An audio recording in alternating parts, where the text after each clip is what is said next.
Buenos días, Mildred.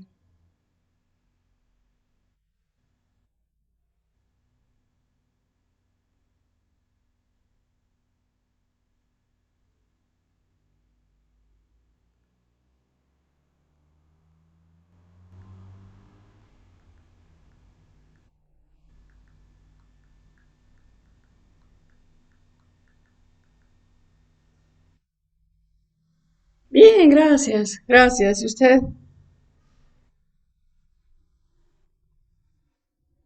Sí, sí, es que la gente se está descuidando.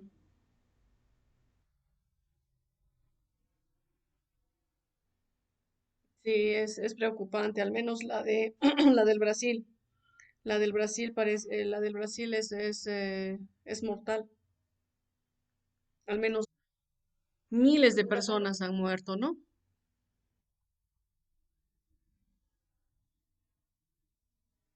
Imagínese.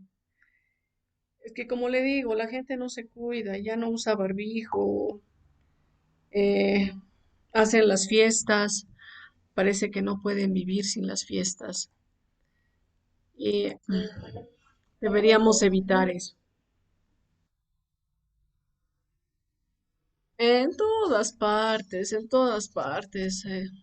Hay fiestas, matrimonios, cumpleaños, de todo, Mildred, de todo. Y sí, nosotros debemos tomarnos las precauciones, ¿no es verdad? Nosotros siempre andar con el alcohol, el barbijo.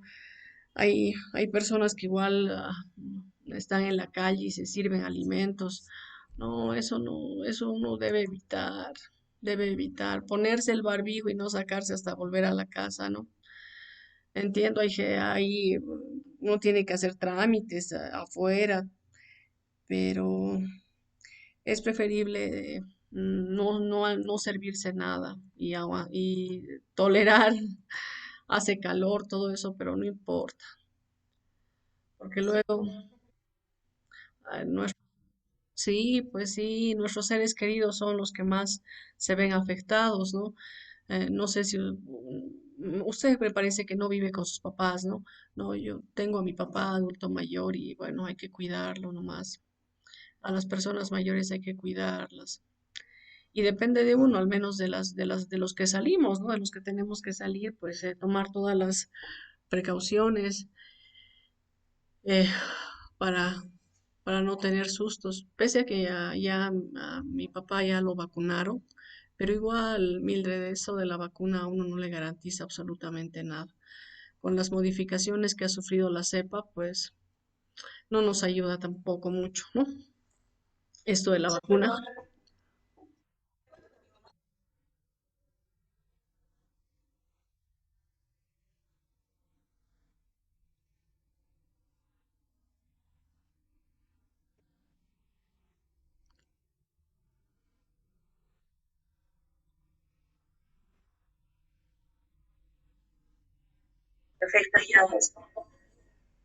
Mucha, terrible. Es más o menos como el mal, ¿no? Porque tengo entendido de que el COVID afecta al sistema nervioso.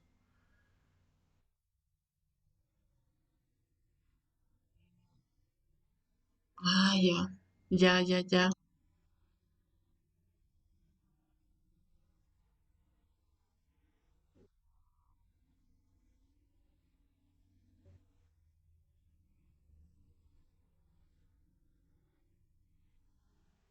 Wow.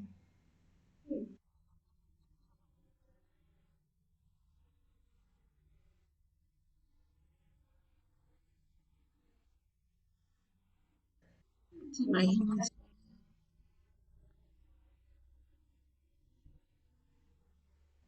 Qué sensible, qué pena. Realmente me da una noticia muy lamentable porque no hay forma de protegernos, nuestro sistema de salud es pésimo, la gente no se cuida, no hay conciencia de parte de la población. Como le decía, primero está la fiesta, primero está el compromiso, antes que la responsabilidad, ¿no? Y si al Brasil le ha ido como le ha ido, que Dios nos proteja, porque todavía el Brasil tiene un mejor sistema que el nuestro. Y no sé, va, puede ser terrible, las consecuencias pueden ser terribles para nuestro país, pero eh, eso tal vez nos va a ayudar, ¿no? Nos va a ayudar a concientizarnos, a, mm, a ser más responsables, menos fiesteros. Nuestro país tiene muchas fiestas, le gusta a la gente divertirse y no toma las previsiones, no toma los recaudos, no se da cuenta de que estamos viviendo momentos diferentes. Ya la humanidad ha cambiado, ya no es como antes, pese a que algunos dicen, no, pero vamos a volver a la normalidad. Sinceramente, considero de que nunca más vamos a volver a lo que era, a lo que hemos vivido, ¿no? Ah, nunca más.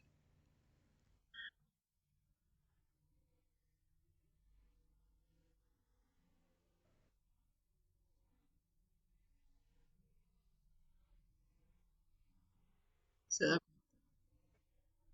muta, pues muta. Exacto. No, solamente nos queda cuidarnos, Mildred.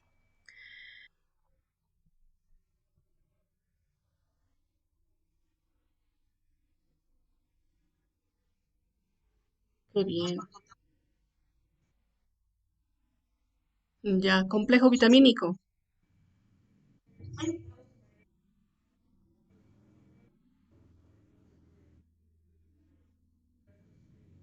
Ha mejorado. Eso.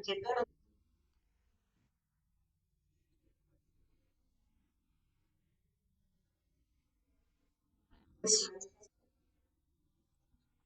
Sí, sí, sí, eso también tengo entendido, que la carga viral influye. Gracias, gracias por compartir esa información con todos, Mildred. Y,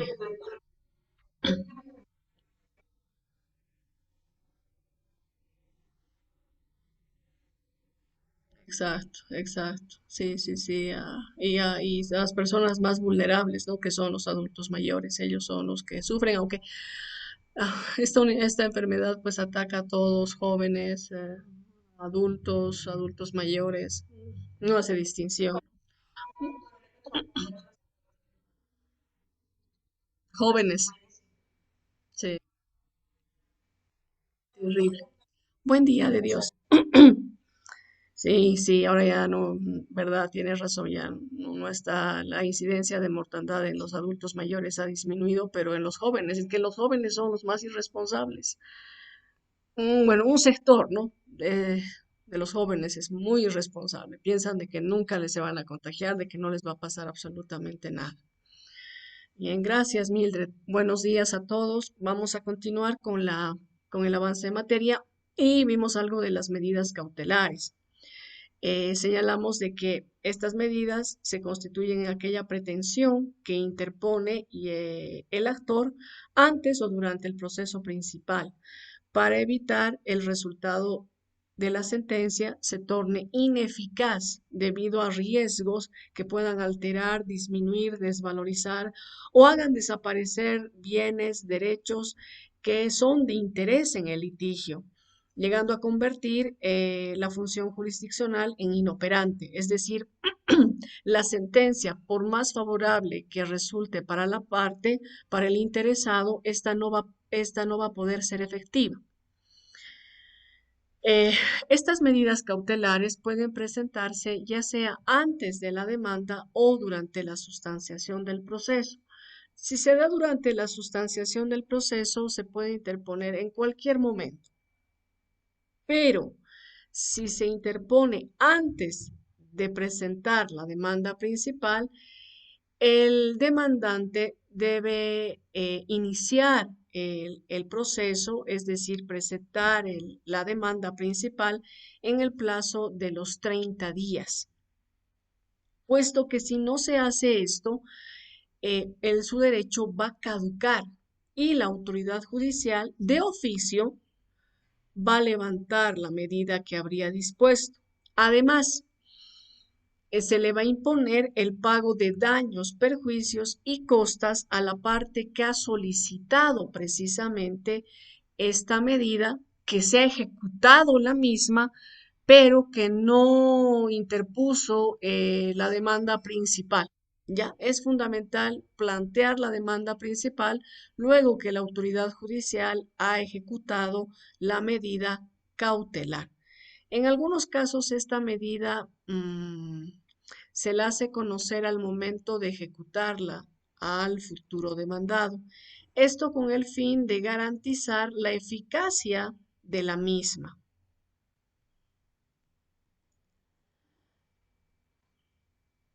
¿Cuáles son los requisitos para solicitar estas medidas cautelares? En primer lugar, debe existir una situación jurídica cautelable, es decir, un, un hecho con relevancia jurídica que dé curso a la aplicación de estas medidas. Ese es el primer requisito. Segundo requisito, bueno, eh, que exista peligro o riesgo en la demora, ¿ya? Y finalmente, la apariencia del buen derecho. Esto les voy a explicar. ¿Ya? En primer lugar, la situación jurídica cautelable. La doctrina nos dice que esta situación deriva de la pretensión que se ejercita en el proceso principal. Es decir, tiene que haber un derecho, un interés que esté siendo afectado y que se inicie el proceso para buscar su restitución, su reconocimiento.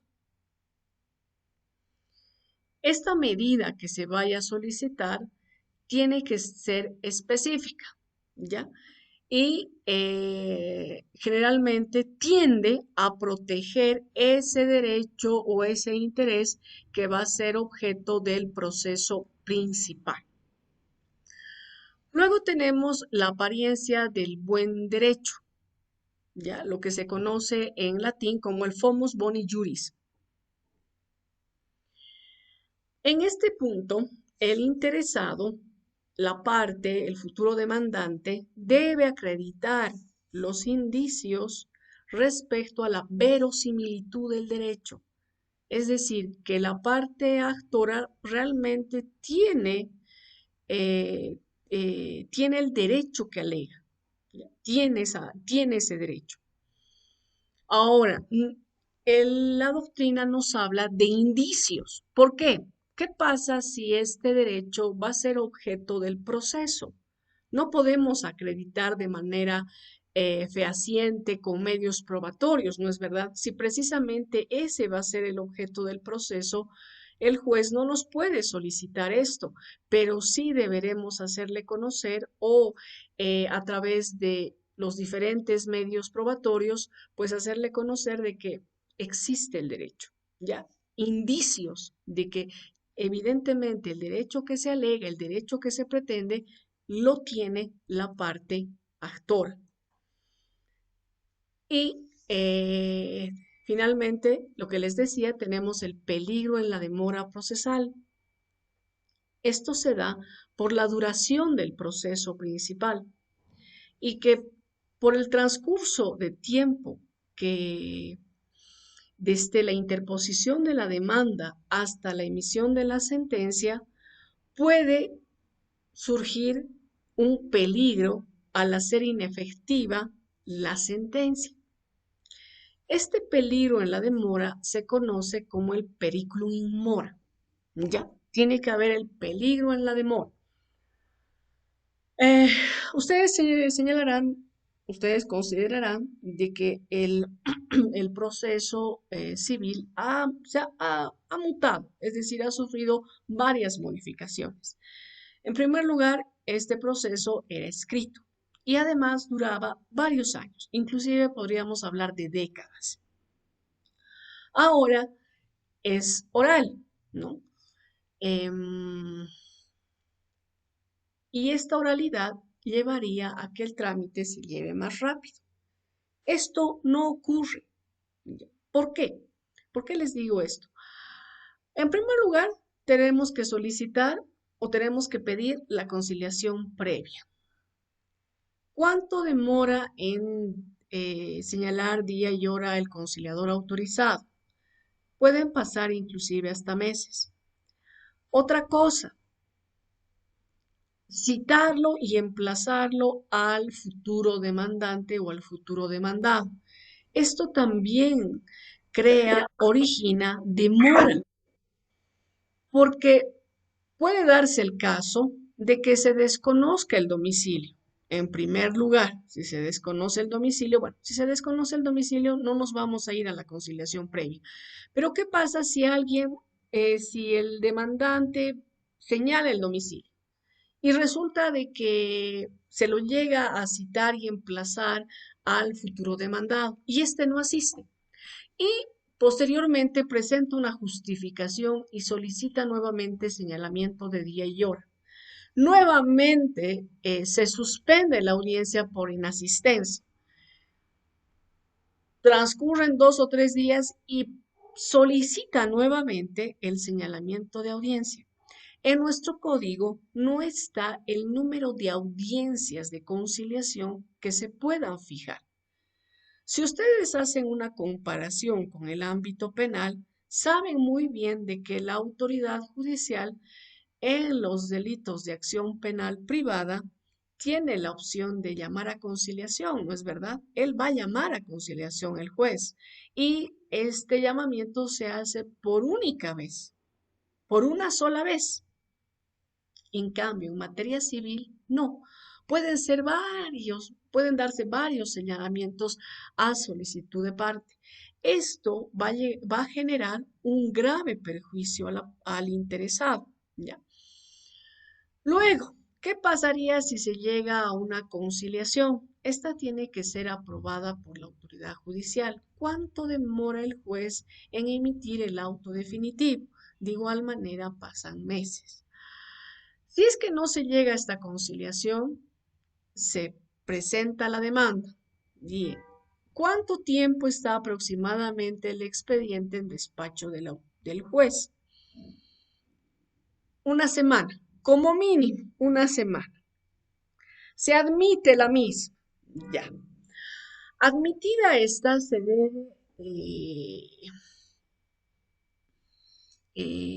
debe señalar un día y hora se debe quedar en un día, en una hora, con el oficial de diligencias para que se practique este actuado procesal. Bueno, ¿cuánto tiempo demora? Más o menos una semana un poquito más. Citado el demandado, ¿cuánto tiempo tiene para contestar? 30 días. ¿Qué pasa si presenta excepciones? Bueno, la parte actora deberá pronunciarse en otros 15 días. Y les mencioné de que este periodo de tiempo de los 15 días no es de corrido, no es verdad, sino que se computan solamente días hábiles. Entonces, ¿cuánto tiempo tiene que esperar evidentemente la parte actora para que conteste? Luego de esto, el juez va a señalar día y hora de audiencia. Si estamos en un proceso ordinario, va a señalar día y hora de audiencia preliminar. Esto generalmente se da después de un mes, porque la carga procesal es importante en materia civil. Si se lleva adelante esta audiencia preliminar, entonces no se va a concluir el proceso, no llega a concluir el proceso en una sola audiencia, sino existe la posibilidad de señalar audiencia complementaria. Esta audiencia complementaria puede suspenderse por una vez y se va a programar dentro de los 15 días siguientes. Si se lleva a cabo esta audiencia complementaria, el juez va a dictar sentencia. Más o menos de cuánto tiempo estamos hablando, de unos 6 meses, 8 meses, tal vez un año. Entonces, en este año puede pasar muchas cosas y el demandado puede disponer de sus bienes.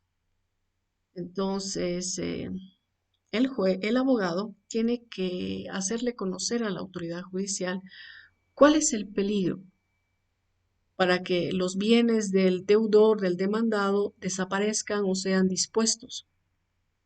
Y esto le causaría un perjuicio a la parte actora. ¿Por qué? ¿Qué pasa si los bienes del demandado han sido dispuestos? Es decir, los ha vendido, ya se ha deshecho de sus bienes. ¿Qué opción tiene la parte actora? Bueno, plantear la acción pauliana. Estamos hablando de un otro proceso y este también es ordinario. Entonces pueden pasar varios años hasta que, bueno, se dicte la sentencia y dictada la sentencia, pues se torna ineficaz porque el deudor ha dispuesto de su patrimonio. Entonces, por eso es que la norma contempla estas medidas cautelares. Ahora, por favor, no se van a confundir con materia penal. En muy raros casos se dispone una medida cautelar de carácter personal. ¿Y cuál será pues esta medida cautelar de carácter personal que se pueda aplicar? Le hago la pregunta a Rafael. Rafael Troche, ¿cuál será la medida cautelar de carácter personal que se pueda aplicar en materia civil? Buen día de Dios.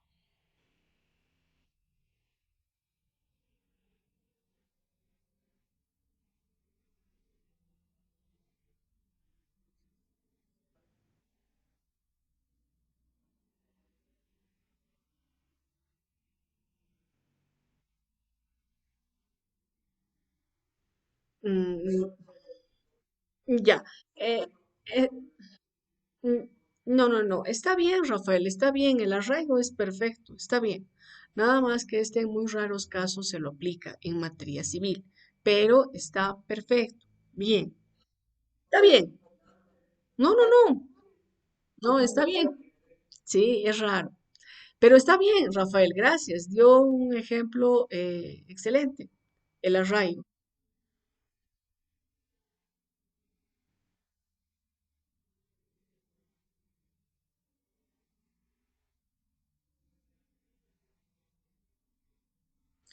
Ya, la contracautela se da al momento de solicitar la medida cautelar, pero solamente se solicita la contracautela en la intervención judicial, Rafael, no en otras medidas cautelares, solamente en la intervención judicial.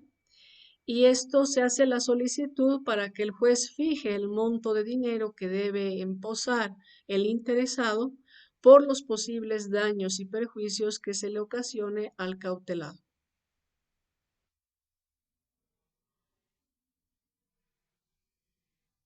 Ya, ya,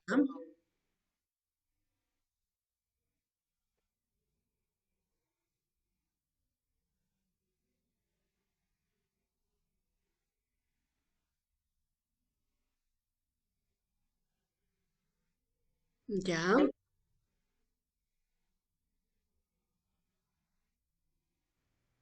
No, lo que se pretende con esta contracautela es poder resarcir los daños y perjuicios que se le cause a la parte que se le está aplicando la medida cautelar. Esa es la finalidad. Y con respecto al proceso ejecutivo, Rafael, bueno, en este proceso ejecutivo, lo que ordena el juez en la sentencia inicial es precisamente el embargo de los bienes del deudor. Ahora, no se olviden que estas medidas cautelares se deben aplicar cumpliendo los principios que rigen a estas. ¿Y cuál es uno de los principios? No sé si se acuerda, Rafael, porque eso ustedes han visto en materia penal. ¿Cuáles son los principios que rigen las medidas cautelares? Son cuatro, ¿verdad? Y esta respuesta la dejo abierta a que cualquiera de ustedes me pueda contestar, no solamente Rafael, sino cualquiera de ustedes que se acuerde. Por favor, eh,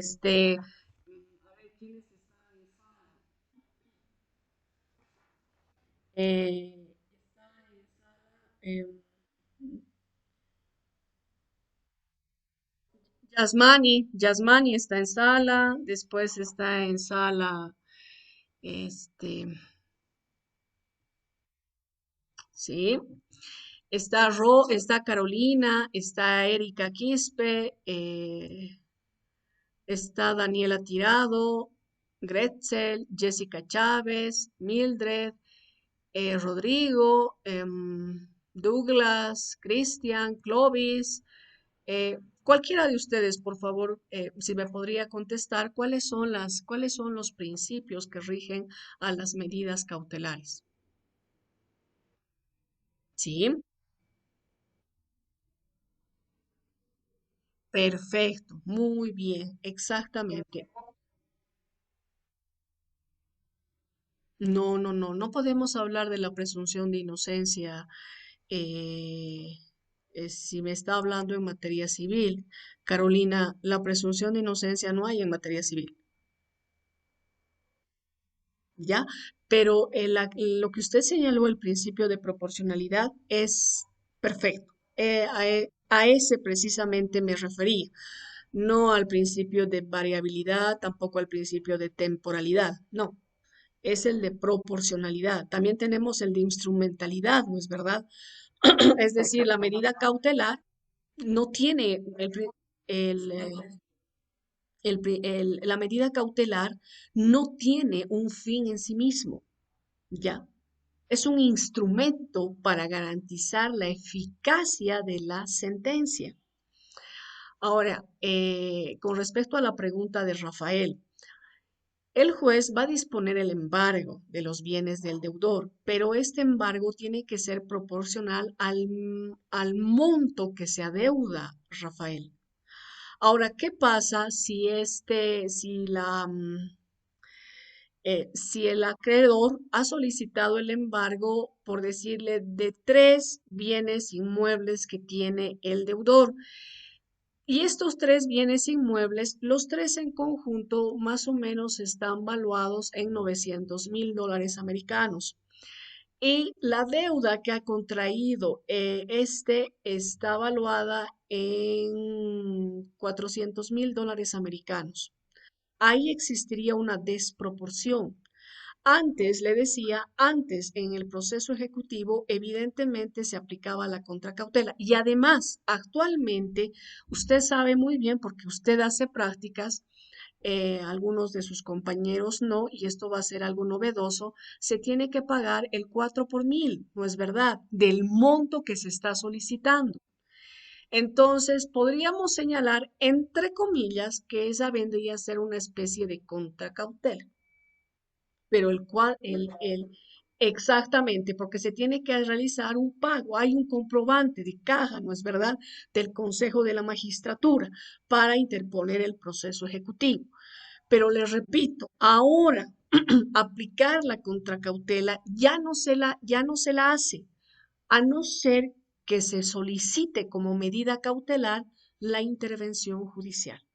Y precisamente estamos hablando de un interventor administrador, porque en las otras clases de intervenciones, como es el interventor recaudador y el interventor informante, no hay la solicitud de esta contracautela, pero sí la autoridad judicial, si es que se abusa del derecho por parte del solicitante, del demandante, el juez puede ordenar el resarcimiento de daños, perjuicios y además una multa, porque vamos a ver que el juez puede modificar la medida cautelar, puede tornarla menos gravosa, pero sí el juez debe considerar de que esa medida que se está aplicando tienda a garantizar la efectividad del derecho.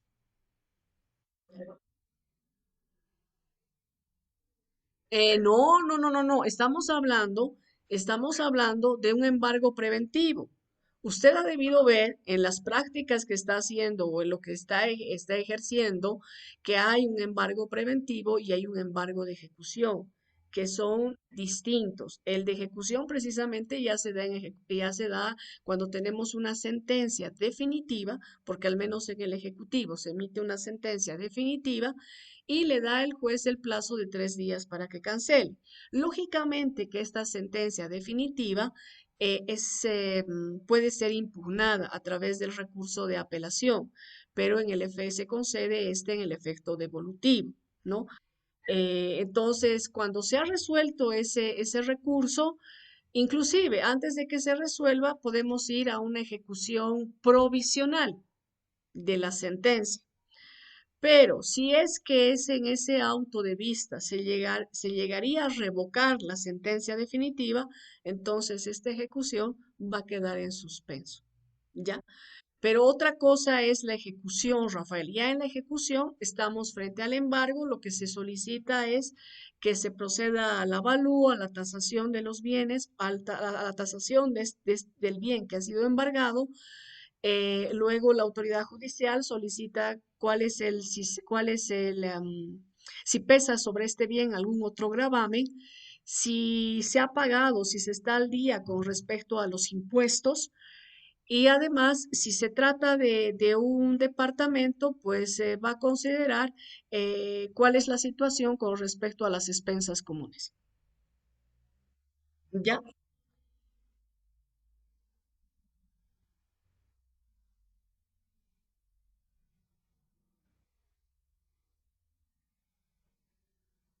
No podemos, a ver, Rafael, no podemos hablar de denunciado. Y además, quien solicita la medida cautelar es el acreedor. Ahora, esta intervención judicial se puede dar en sociedades. Entonces, uno de los socios considera de que el administrador está llevando mal ya las cuentas de esa sociedad. En consecuencia, solicita que se designe a un interventor judicial. El juez va a considerar esta situación y va a determinar un monto de dinero para que sea cancelado por este socio. Ese monto de dinero llegaría a cubrir los posibles daños y perjuicios que se le cause al administrador. ¿Cuál puede ser ese perjuicio que se le cause a él? Puede ser con respecto a recibir sus honorarios, ¿ya?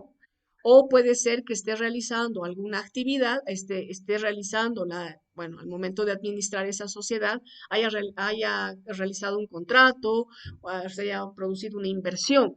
Entonces, se debe determinar cuál podría ser el perjuicio que se le cause a este administrador, porque lo que finalmente se está buscando evitar es un perjuicio a la sociedad, ¿ya?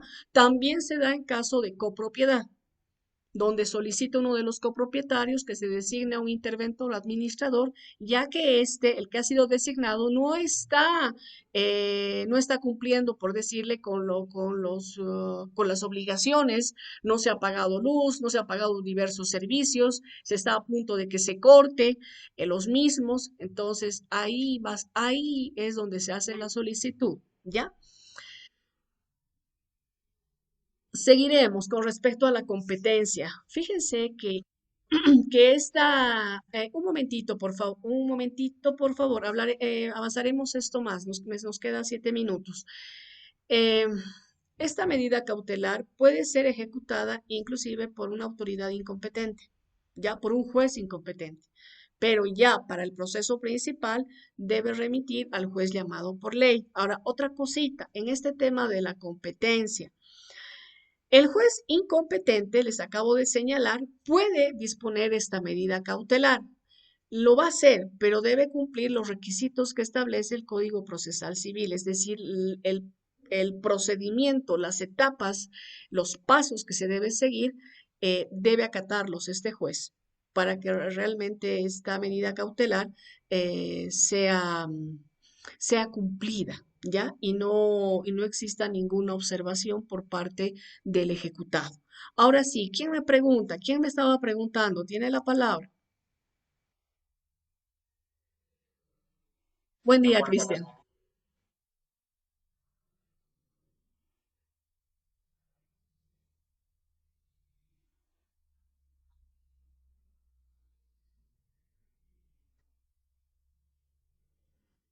No.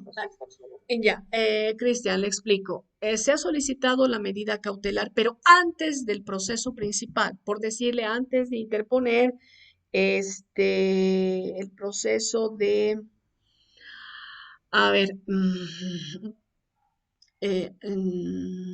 resolución de contrato. de compraventa por incumplimiento. ¿Ya? Antes de interponer, antes la demanda, exacto, antes de interponer esa demanda principal, Cristian, el interesado solicita la aplicación de medidas cautelares. ¿No? Puede ser medidas cautelares genéricas o medidas cautelares específicas. Por ejemplo, la hipoteca es una medida cautelar genérica, no está señalada en el Código Procesal Civil, pero uno puede pedir la hipoteca del bien, ¿ya? Le tiene que señalar a la autoridad la verosimilitud de su derecho, el peligro en la demora y la situación jurídica cautelable. Esos tres aspectos. Entonces el juez le va a conceder la va a existir NUREC, lógicamente va a existir el NUREC y se lo va a remitir al juez de turno, ya se va a realizar el sorteo y a usted, el procurador, al abogado, ya se nos dice a qué juzgado ha sido sorteado, Cristian, porque va a ser el mismo juez el que va a conocer el proceso principal.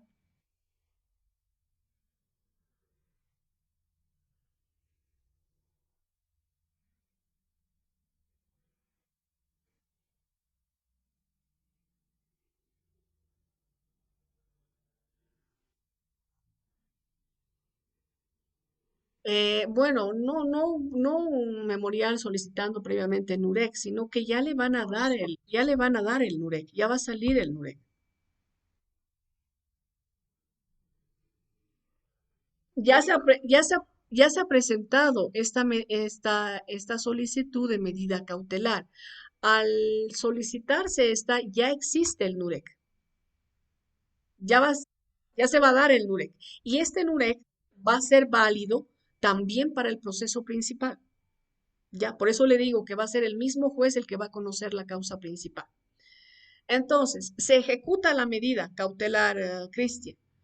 Ejecutada esta medida, es decir, que se lleve a cabo el embargo, el secuestro, la prohibición de innovar, entonces el interesado tiene 30 días para interponer la demanda principal.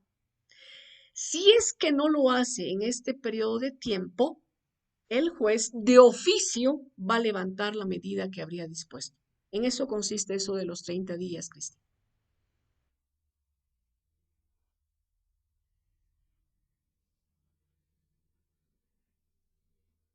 No, claro. Puede ser, puede ser por negligencia, Cristian. Negligencia. Por negligencia. No, de nada, Cristian. Sí,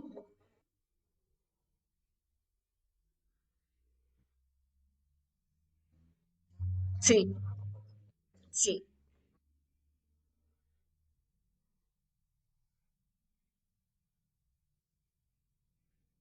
Una prescripción en el tiempo, una sentencia. Ya, tendría que, la desconozco, Cristian. La desconozco. Si usted más bien me haría el favor de mandar, de enviarme, de compartir, y no solamente a mí, sino a todos sus compañeros, sería fantástico.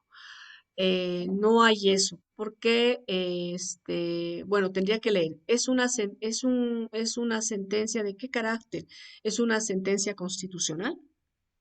Porque la sentencia constitucional sí puede hacer eso, ¿no es verdad? Puede hacer eso. Porque hasta donde sé, todos los articulados de respecto a la prescripción en materia civil siguen vigentes. ¿Y por qué digo todos los artículos referentes a la prescripción? Inclusive el pago de los honorarios a los abogados prescribe en 2 años, Cristian. Y eso tengo entendido de que sigue vigente, ¿no? Entonces sería, sí, exacto, sí, sería importante de que si usted conoce, por favor, páseme el dato porque no tengo conocimiento de esa sentencia. Y por eso le digo, tiene que ser una sentencia constitucional.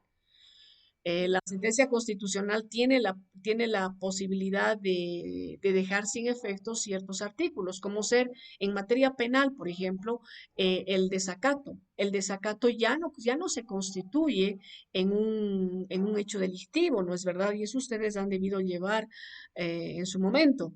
El desacato a través de una sentencia constitucional ha dejado de estar vigente, ya no es un delito dentro de nuestro sistema jurídico, pero eso es por una sentencia constitucional donde se ha establecido de que existía discriminación con respecto al funcionario público y aquel particular que comete algún hecho delictivo respecto a la difamación, calumnia, injuria, es decir, delitos contra el honor.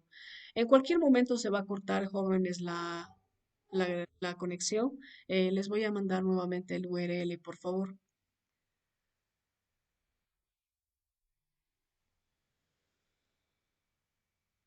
Ya, seguiremos. Tenemos las facultades de la autoridad judicial respecto a este tema de las medidas cautelares.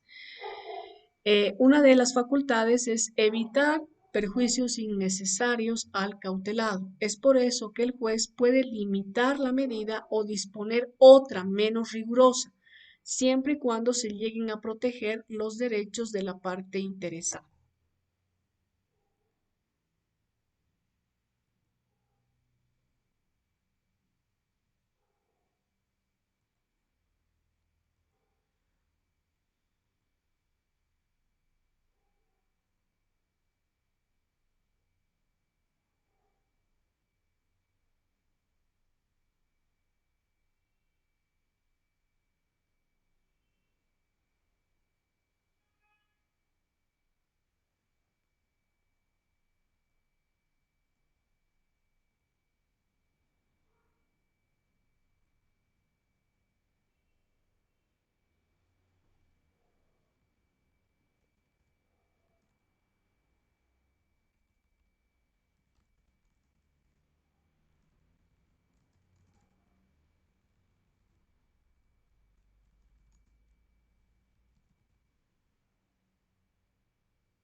Sí, dígame, Cristian.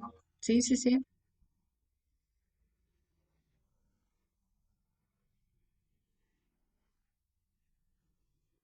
Sí, son 10. Ya,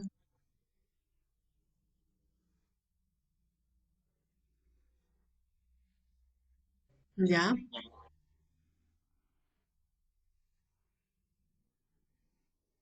sí.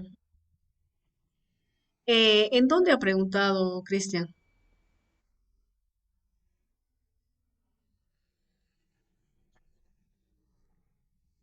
Ya, le aconsejo de que vaya al... eh, eh, conoce el pasaje Núñez del Prado. Ahí vaya a preguntar. Va a ver de que el precio va a ser bastante, va a reducir bastante. Sí, seguro, seguro. Es muy bueno, es muy bueno. Ese texto es completo y tiene todo, absolutamente todo. No, solamente tiene civil, solo tiene civil, solo civil. No, procesal no, procesal no. ¿Ya? Si usted quiere este procesal, bueno, hay algunos textos Si usted puede conseguir el código procesal modelo para Iberoamérica, fantástico. Ahí va a encontrar muchos institutos que tenemos en nuestro código. Ya, ahora, si usted encuentra a Michel Tarufo, los textos de Michel Tarufo nada más que son caros, son muy interesantes respecto al ámbito procesal civil.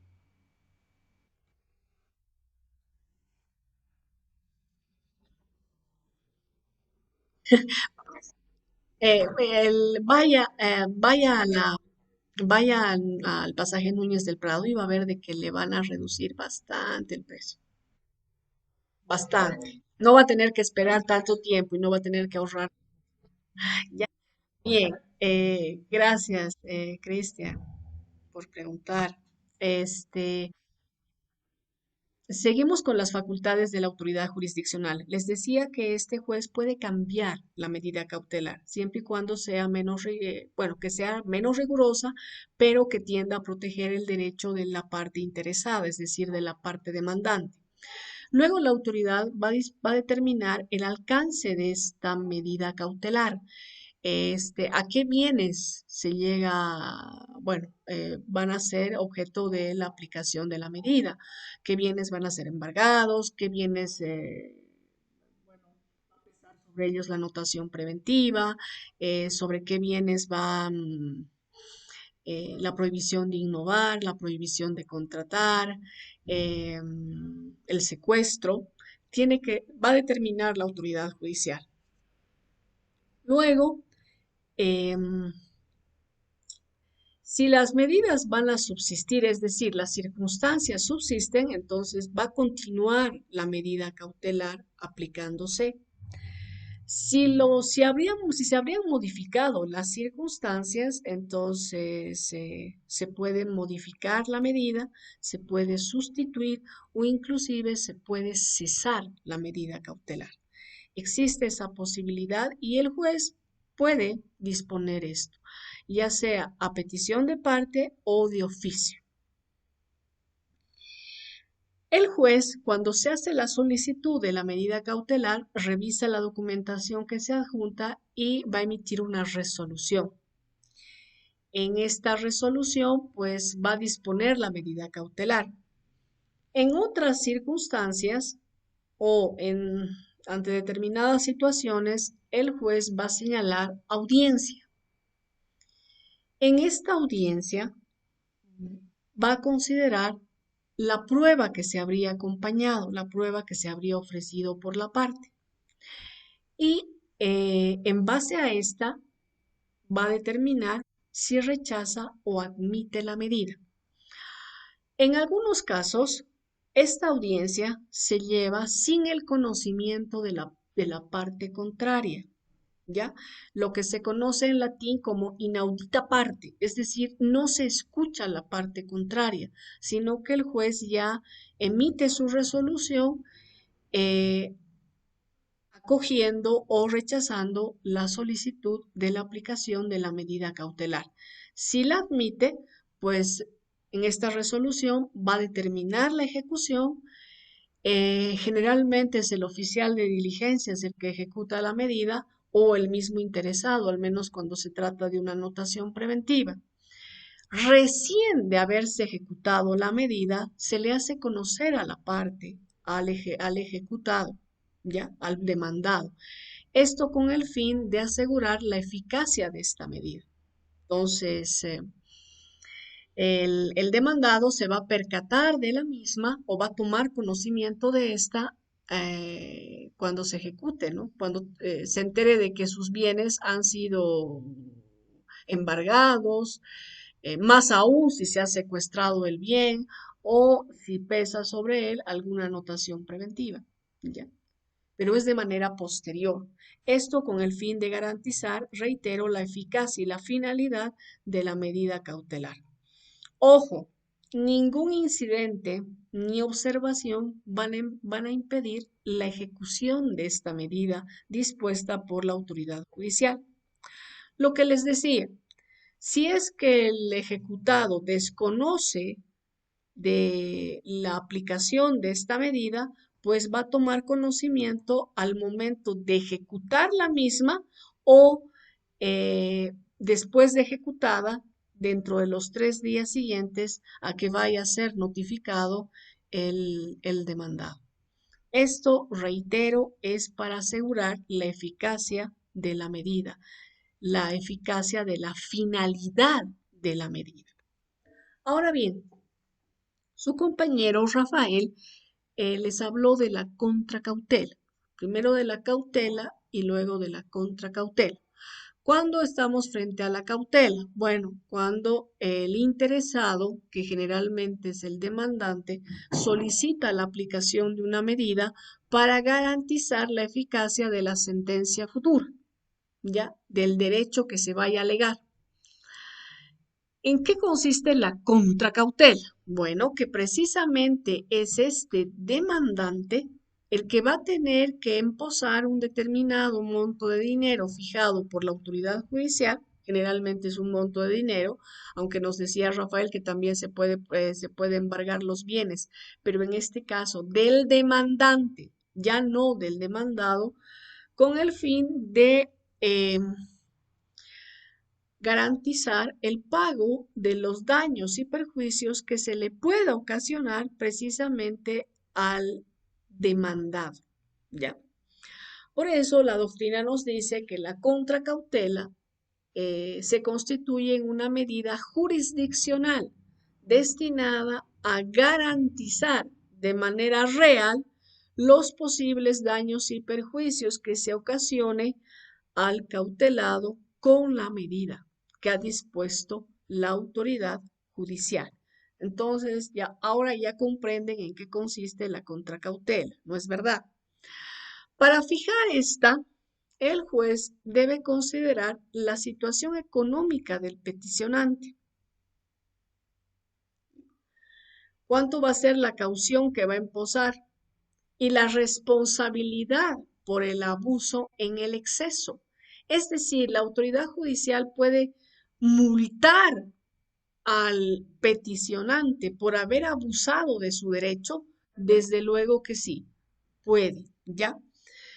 Eh, lo que les decía, esta contracautela solamente se le aplica en la intervención judicial.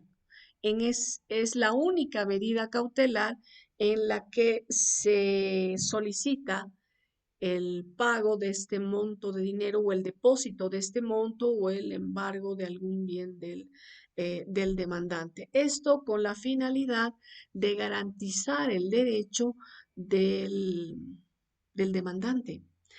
Esto era muy limitado con el anterior Código Procesal Civil, ya que cuando se solicitaba una medida cautelar, pues el juez disponía esta contracautela y la misma llegaba a restringir o a limitar el ejercicio del derecho de la parte actora, de la parte demandante, ya que si no cuenta con recursos económicos, si no contaba, o ahora si no cuenta con recursos económicos, ahora puede pedir la aplicación de una medida cautelar, pero antes no podía hacerlo, ¿ya?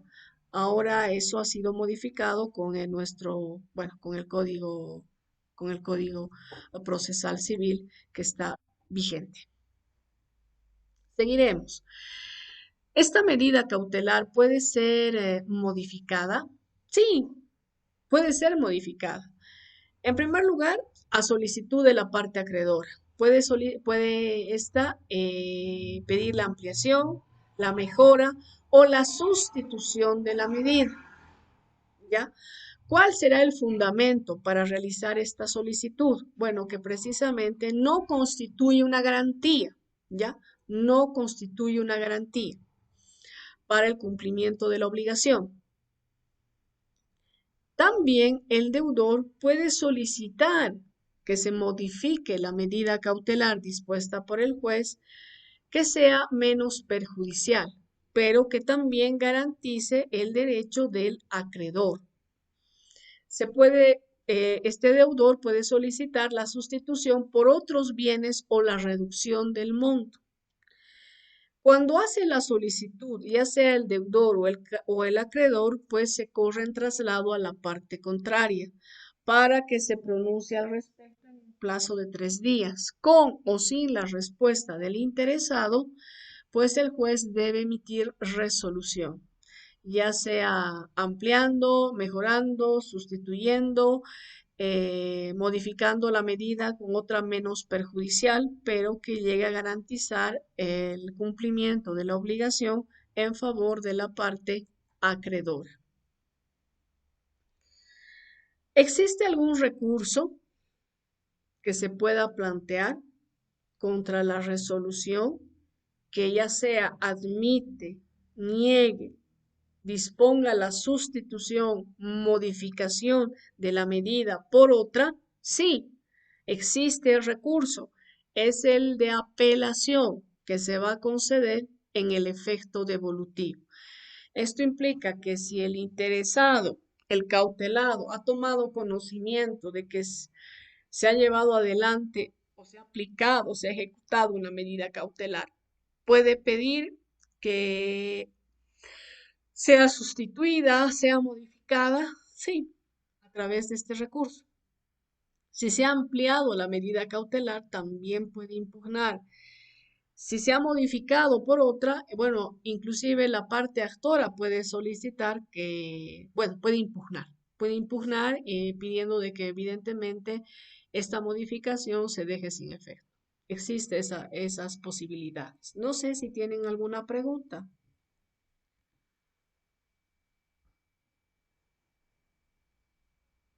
Jóvenes, señoritas, quisiera escuchar las voces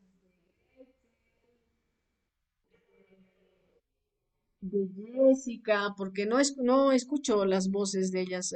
Los que participan en esta clase solamente es Rafael, es Cristian, Douglas, eh, em, Mildred hace algunas preguntas, pero los demás, las señoritas principalmente no. Entonces, por favor, quiero escuchar sus cálidas voces, señoritas.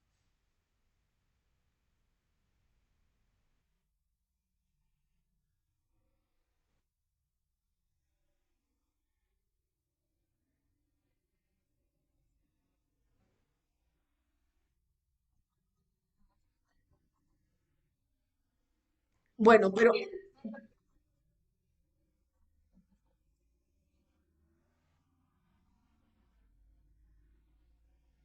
Bueno, pero si tiene consultas, Jessica, y si no entiende algo, ahora es el momento para que haga para que consulte. Ahora es el momento. Ahora es cuando, como se dice, ¿no? Ahora es el momento para que usted, formule las interrogantes que tenga. Ahora es el momento. Ahora. Y sería fantástico de que ahora usted me diga, esto no entiendo, esto no comprendo. Sería fantástico.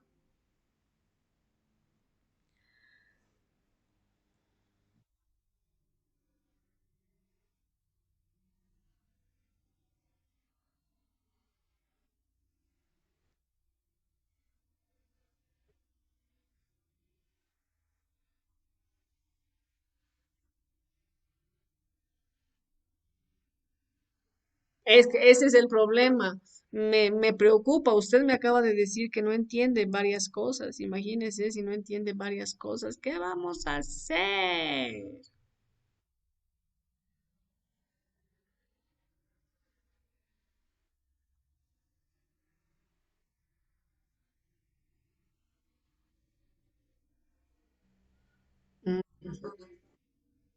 Mm, Ya, pero lo ideal sería de que las consultas me las formule, ¿no?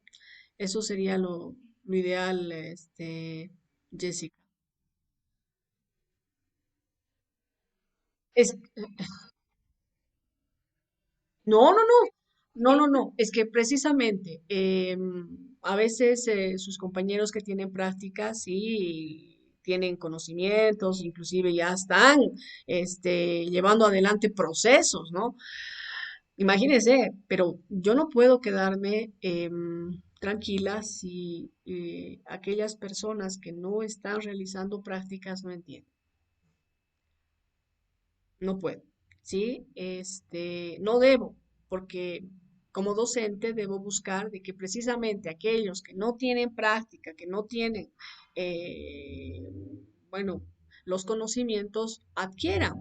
Para eso es esta materia, para que lleguen a adquirir los conocimientos, ¿sí?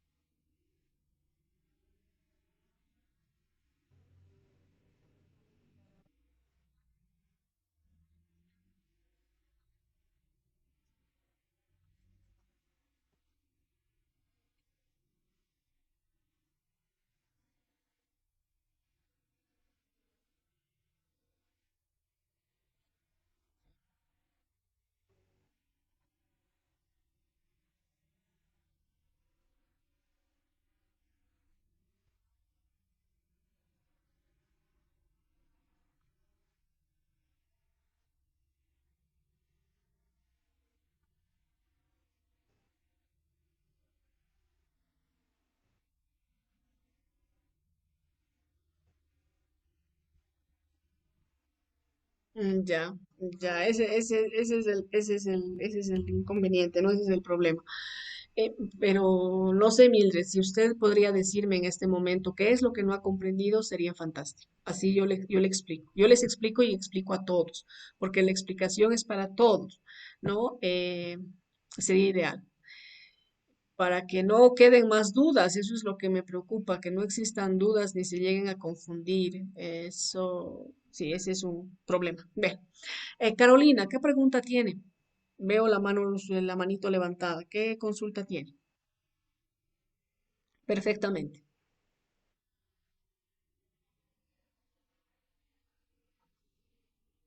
Sí. El arraigo es la única medida cautelar que se aplica en materia civil de carácter personal, Carolina. La única. La única, ¿ya? Ustedes no van a encontrar en la detención preventiva, imposible detención preventiva en materia civil, jamás. No hay. Generalmente se aplican medidas cautelares de carácter real en materia civil. Tenemos la anotación preventiva, el embargo, el secuestro, la intervención judicial, la inhibición de bienes, prohibición de innovar, prohibición de contratar. Son todas esas medidas cautelares de carácter real que se aplican en materia civil. Estas son las medidas cautelares específicas, pero también tenemos las genéricas y entre las genéricas puede ser inclusive la retención de fondos, congelar las cuentas, la hipoteca. Esas son las medidas cautelares genéricas que no están establecidas en el código, pero que sí se pueden solicitar, Carolina. ¿Qué pregunta tiene Cristian? Vamos a ver, vamos a pasar a ver las medidas cautelares específicas. Voy a resolver su pregunta y con el mayor gusto seguimos con el avance. Cristian, tiene la palabra.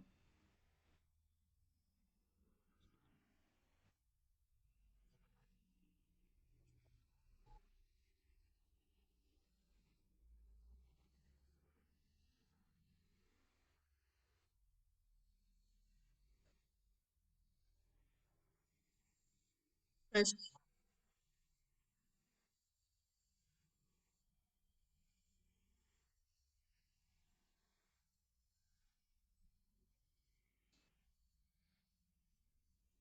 Ya,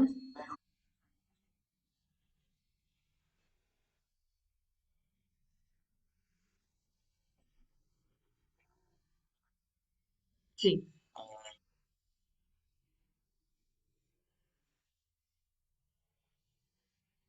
sí, sí, sí. Eh, Le comento, le comento, Cristian, que hay costas en segunda instancia. Ahora, cuando el proceso es doble, ¿a qué me refiero que es doble? Existe la demanda y la reconvención. En ese caso no se aplican costas procesales. ¿Ya? Eh, Mire, se ha planteado la demanda y la reconvención. En ese caso, si se plantea generalmente el juez dice sin costas en la sentencia ya.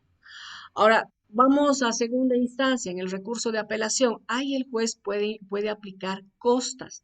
Inclusive en el recurso de casación, el Tribunal Supremo de Justicia puede aplicar costas. Fíjese que en las dos instancias y en el recurso de casación se pueden aplicar costas, Cristian.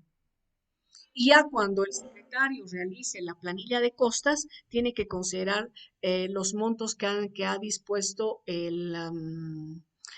los diferentes tribunales. Si es que ha dispuesto un monto específico, si es que no ha dispuesto un monto específico, pues va a ser el secretario del juzgado el que va a tener que hacer la planilla de costas. Esto respecto si es que si hay timbres, si hay formularios de citaciones y notificaciones, les explicaba, ¿no es verdad?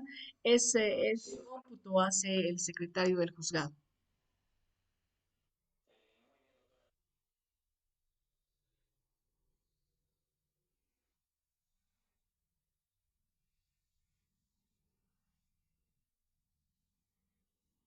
Ahora estamos en las clases presenciales, digo, en las clases virtuales, no va a haber video.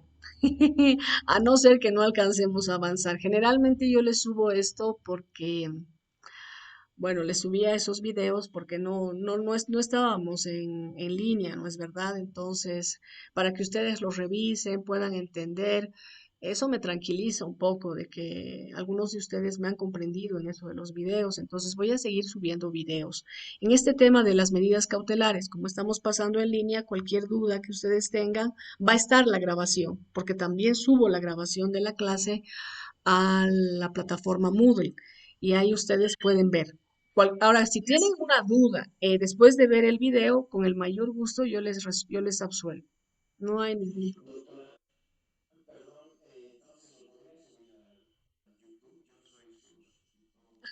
Claro que sí, sí, claro. Sí, sí, sí.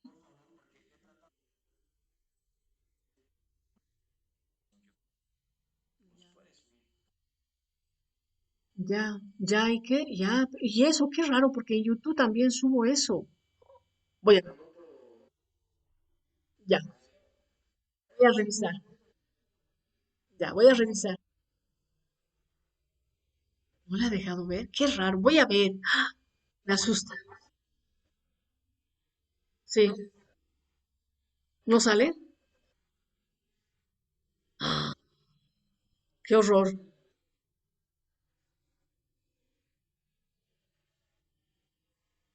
Qué raro. Ya, voy a ver, qué horror. Ya, ya, voy a ver. Me estoy asustando. Ya,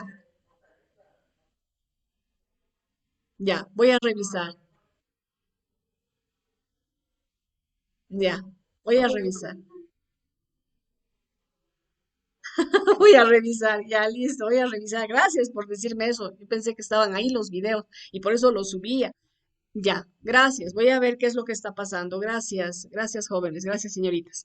Bien, vemos ahora las medidas cautelares específicas. Dígame, ¿quién me pregunta, sí?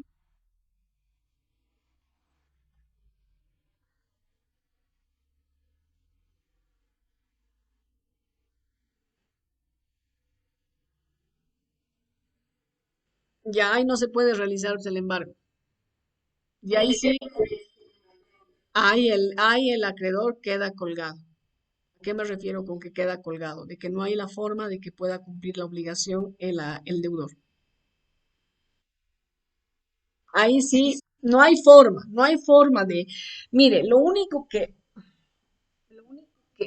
y eso, si el deudor tuviera varios acreedores, pero necesita tener algún ingreso, se puede se puede interponer el proceso concursal. Y en el proceso concursal, el síndico se va a encargar de administrar los bienes futuros que llegue a adquirir el deudor para rematarlos y que producto del remate vaya a pagar las deudas, ¿no? Esa sería la opción, el proceso concursal. Pero si presentamos un proceso, si iniciamos un proceso ejecutivo por un monto, por una suma de dinero, no hay forma de recuperar el mismo. No hay. Si es que no tiene bienes, si es que no tiene ingresos, lamentablemente no existe, Carolina, la forma de recuperar.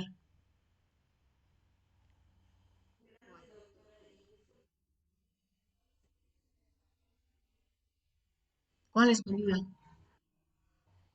La contracautela. La contracautela es aquella medida que tiende a asegurar los posibles daños y perjuicios que se le cause al cautelado. Esta contracautela se constituye en una suma de dinero, por lo general, que deben posar el interesado, es decir, el acreedor, con el fin de que ese monto de dinero que llegue a depositar lleguen a cubrir los daños y perjuicios que se le ocasione al cautelado, Carolina. En eso consiste. Y ojo, la contracautela solamente se aplica ahora cuando se solicita la intervención judicial. ¿Y qué clase de intervención judicial? Hay tres. Vamos a ver, el interventor administrador, el interventor recaudador y el interventor informante. ¿En cuál de estas tres intervenciones se solicita la contracautela? En el interventor administrador, en la única. En las otras ya no hay, ya no se solicita. ¿Ya?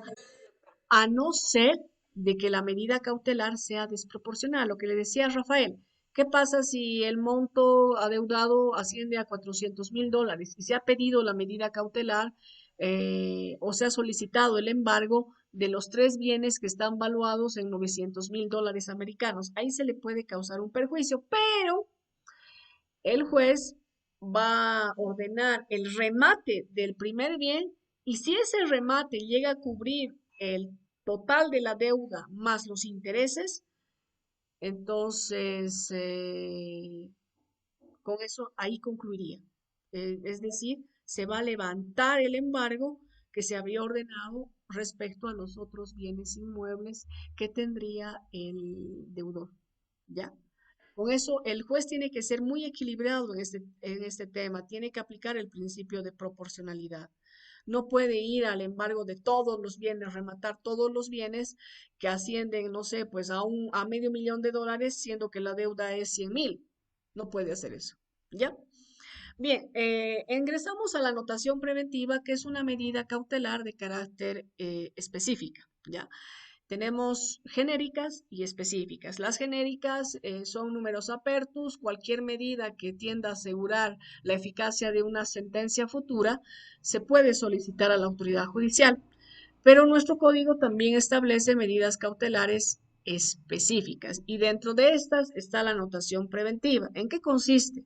Es una inscripción de la demanda contenciosa sobre la partida o asiento del registro público del bien inmueble o mueble, que tiene por finalidad dar la publicidad del litigio y evitar futuros daños y perjuicios que se cause a la parte interesada.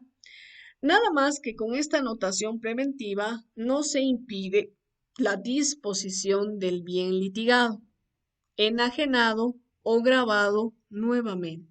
¿Ya? Es decir, con esta anotación preventiva, lo único que logramos es dar publicidad del litigio, nada más, ¿ya? Porque tampoco concede preferencias, no se concede preferencias con esta anotación preventiva. ¿En qué casos procede? Bueno, cuando estamos frente a bienes sujetos a registro, ¿ya? En eso, ahí procede. Eh, con la pretensión se va a buscar constituir, modificar o extinguir derecho real o el desmembramiento del derecho. Esto les explico mejor. La anotación preventiva solamente va a proceder en aquellas pretensiones que busquen constituir, modificar, extinguir un derecho real o desmembrar este derecho. Por ejemplo, en la usucapión, en la acción de reivindicación, se puede solicitar esta anotación preventiva. ¿Quién me pregunta? Alguien me parece que quería preguntarme. He escuchado una vocecita y era vocecita de una señorita, ¿no? Sí, sí, sí, tiene la palabra. Ya. A ver, si usted está siguiendo un proceso, Shalom es, ¿sí? ¿Me pregunta? Ya. Shalom. Si usted está siguiendo un proceso precisamente de acción reivindicatoria, ya. Usted ha interpuesto la demanda porque pretende de que ese su bien sea restituido. Solicita la anotación preventiva de ese bien. Ya. ¿Qué pasa si el juez declara probada la demanda? Entonces, ¿usted va a adquirir preferencia con respecto a la restitución del bien? No. Si es que habría otra persona que habría realizado la anotación preventiva. ¿Qué pasa si ha realizado la anotación preventiva algún acreedor? ¿Ya? Un acreedor. Entonces, el juez no va a considerar su derecho a usted primero, sino puede considerar también al acreedor. Eso implica que no otorga preferencia. ¿Ya? Decir, no, es que yo primero he realizado la anotación, a mí primero se me debe atender. Por decirle, en una deuda, ¿ya? En una deuda. Y se ha dado en garantía ese bien. Entonces, decir, a mí me tiene que pagar primero porque hemos suscrito el documento y el deudor se ha comprometido a pagarme con todos sus bienes habidos y por haber. Es decir, estamos hablando de un acreedor quirografario. Usted se ha constituido en una acreedora quirografaria. Tiene todo y nada a la vez. Y usted ha solicitado a la autoridad judicial de que se haga la anotación preventiva sobre ese bien inmueble de que existe un proceso ejecutivo, que usted lo ha iniciado. ¿Ya? Usted lo inició, ¿ya? Entonces, ¿qué pasa si hay otras personas que también realizan la anotación preventiva sobre ese bien? El juez, no porque usted haya anotado primero, le va a otorgar preferencia, le va a decir, a ella primero se le debe cancelar. No. Y si usted es acreedora quirografaria, a la última que se le va a pagar precisamente va a ser a usted.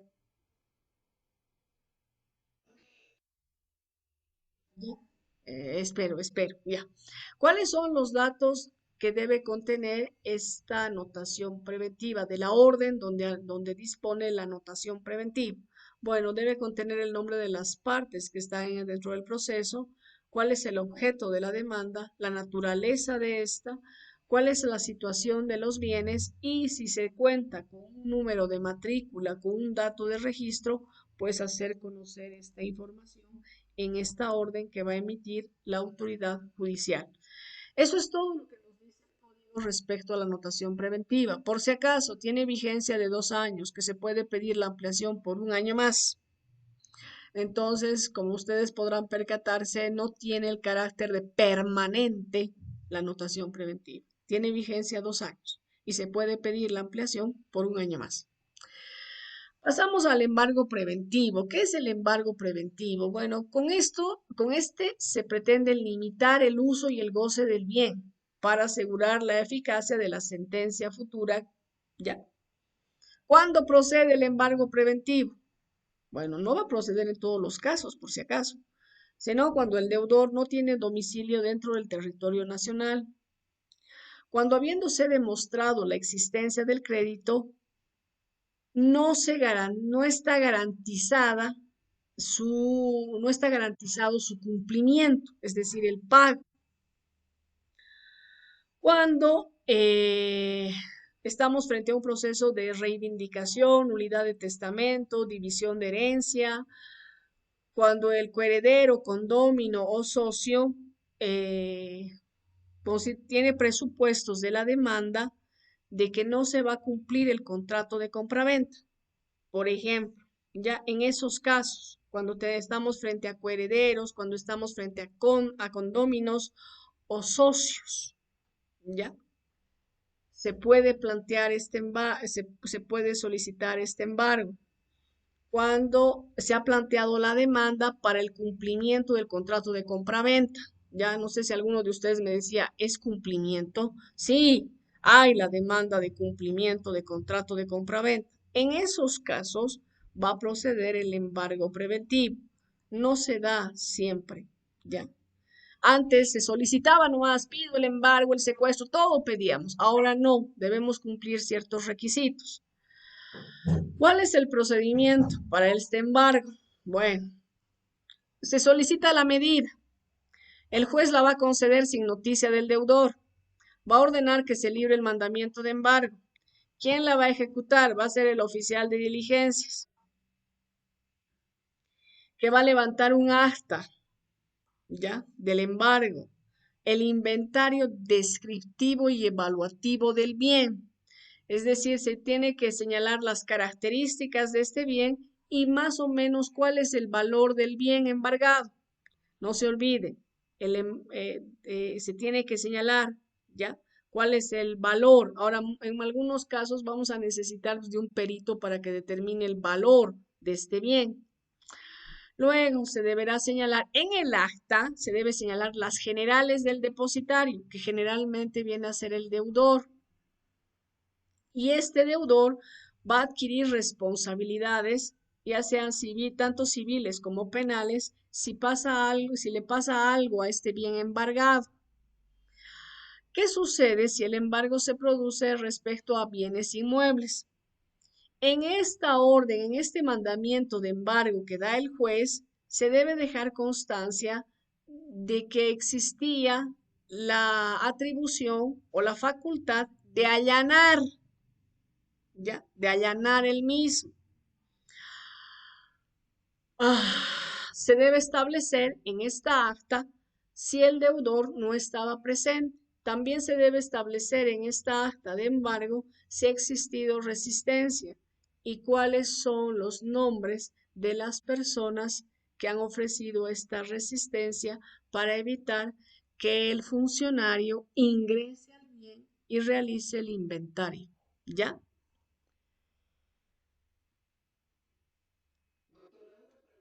Sí,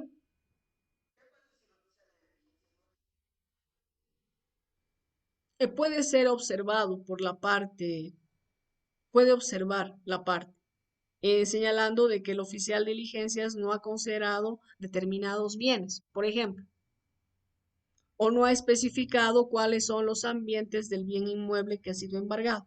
Se puede observar, se puede observar, pero se observa ante la autoridad judicial y el juez pues va a disponer lo que corresponda. Inclusive puede señalar de que se practique nuevamente el inventario por parte del oficial de diligencia.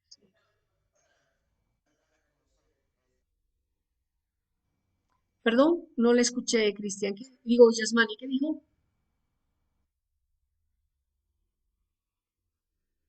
3 días, 3 días. Por lo general son 3 días, sí. Mire, el derecho precluye, sí, Yasmani.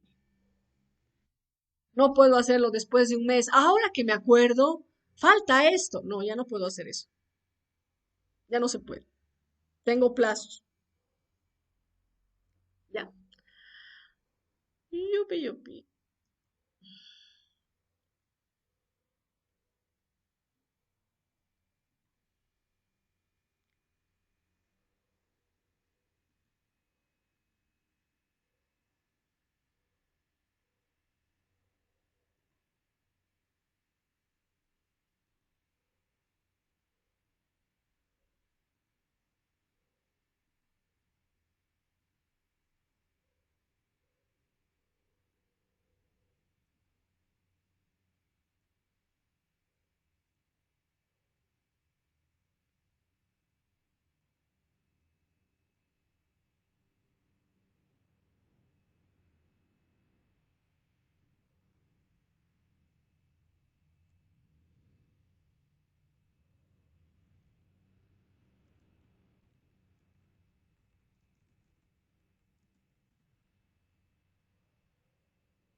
Ya, seguiremos.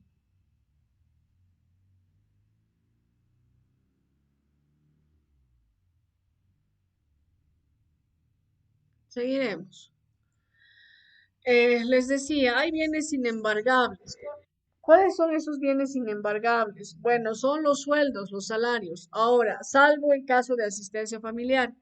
Pero en tema de asistencia familiar no se puede pues embargar el total, sino se va a poder embargar solamente el 20%. En las jubilaciones, en las pensiones, en las rentas también son inembargables, salvo que se trate de temas de asistencia familiar. En ese caso se puede embargar el 20%, ¿ya? En ningún caso se va a embargar el 100%. Se puede aplicar, se puede embargar el 20%. Otros bienes que son inembargables son las prendas de uso personal. También los muebles imprescindibles, salvo que la deuda provenga de su adquisición. Aquí estamos frente a los bienes, eh, ¿cómo se llaman estos suntuarios? Sí, son bienes caros, ¿ya? ¿Qué pasa si alguien se ha comprado, pues, a ver, una araña de cristal de roca? ¿Ese será un bien suntuario? Sí, es un bien caro, entonces puede ser embargado, ¿ya? Luego, los libros relativos a la actividad laboral. Esto implica que los textos de derecho jamás van a ser embargados a un abogado, porque son precisas sus códigos, están relacionados con su actividad laboral. Los objetos de trabajo, máquinas, herramientas. ¿Qué pasa si estamos frente a una fábrica? Ya. Entonces, estos bienes no van a ser embargables y eso nos dice específicamente el código. Los artículos de consumo y subsistencia personal y familiar por un periodo de 6 meses. A ver, ¿qué sucedería si el oficial de diligencias va al domicilio y se encuentra con un depósito donde está pues abarrotado de quintales de arroz, de azúcar, de fideo? ¿Esos bienes van a ser embargables? Desde luego que sí, porque no se tratan de artículos para el consumo y subsistencia personal por 6 meses. Imagínense 6 meses y cuántos quintales tenemos unos 50 quintales de arroz, 50 quintales de harina, 50 quintales de azúcar. ¿Serán para el consumo y subsistencia personal? Desde luego que no. Son para la venta, ¿no es verdad? Son para comercializarlos. Entonces, estos bienes van a ser embargados. Los mausoleos, los sarcófagos y los nichos perpetuos también son inembargables. Y el código nos dice los productos agrícolas no pueden ser embargados. Específicamente nos dice el código estos bienes. Ya nos señala estos bienes que no son objeto de embargo. ¿Alguien me pregunta? Clovis.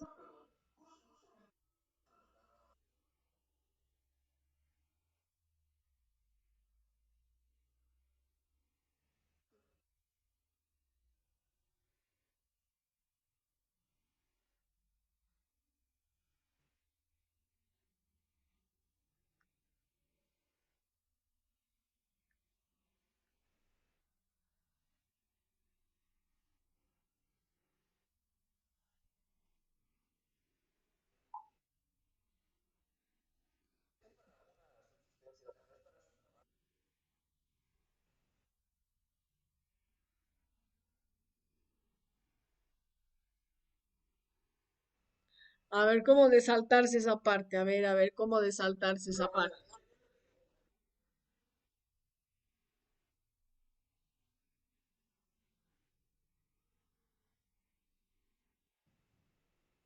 Ya, serían los objetos de trabajo.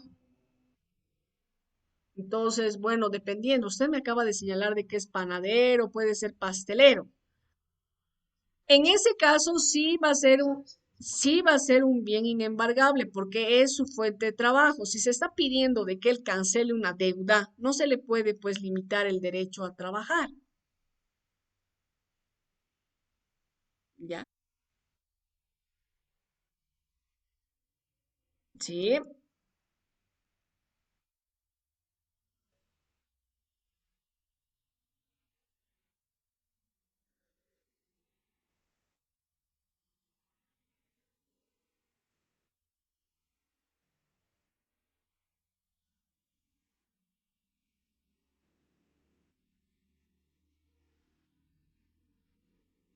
No, se está hablando de los sarcófagos, de los nichos perpetuos, eso no puede ser embargado, pues. ¿Cómo va a ser embargado? Está, a ver, es un sarcófago, ahí están los restos de una persona, no se puede eso embargar, no se puede embargar. A no ser de que a no ser de que la parte solicite de que se cambie el sarcófago, ¿no? Que sea por uno de menos valor. Y ahí pues ya la parte va a protestar y va a señalar de que no se está respetando los restos de un ser querido. Pero claro, imagínense, ¿no?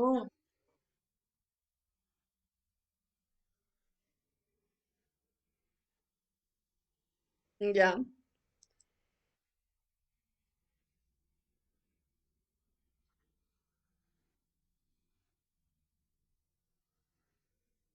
ya.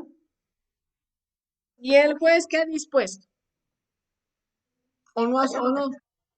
O no, o no han ido a juicio, o no, puede ser que no hayan ido a juicio, pero esto estoy haciendo referencia a los sarcófagos que son bienes inembargables, ¿ya? Inembargables. Es decir, que la autoridad judicial ante el cobro de una deuda no puede ir pues contra el sarcófago y decir esto se va a embargar. No.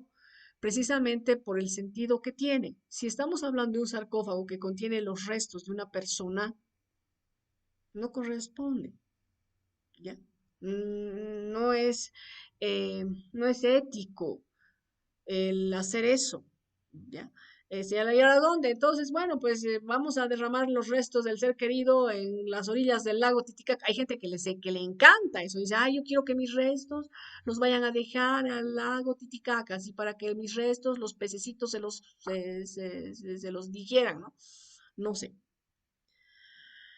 Eh, ahora, ¿puede haber algún problema respecto a los familiares? Decir, sí, que ese sarcófago sea dispuesto. Una cosa es que se disponga, pero en este caso estoy hablando de un bien inembargable. El juez no puede ir contra esos bienes. ¿Está bien? No, de nada, gracias a usted por su participación. Cristian, ¿qué pregunta tiene?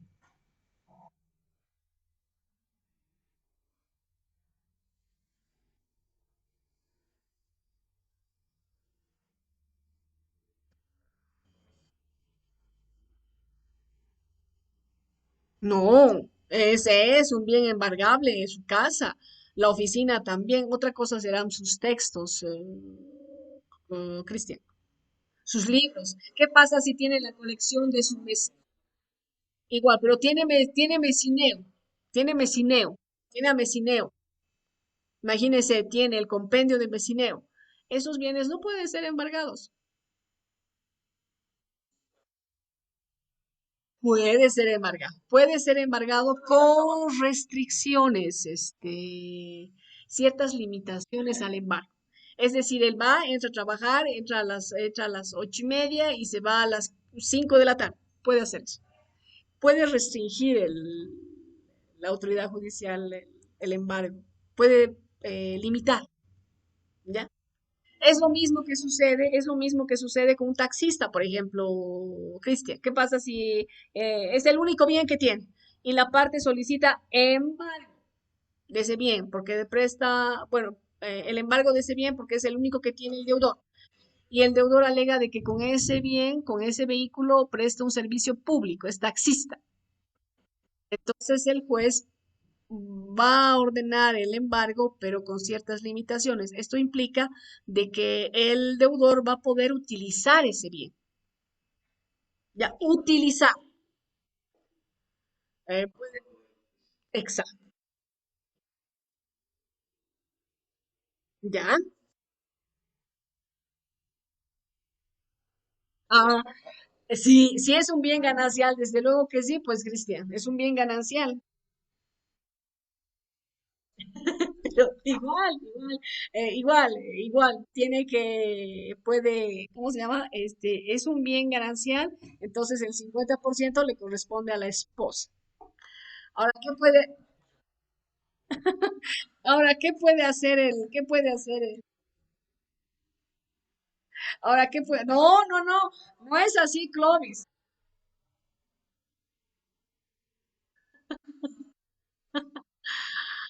A ver, ustedes dicen hay que ver con quién se casa uno. Uno sabe con quién se casa, pero no sabe con quién se divorcia, porque ahí se llega a desconocer completamente a la persona con la cual uno se ha casado. ¿Sí? Es otra. ¿Qué duda le ha salido?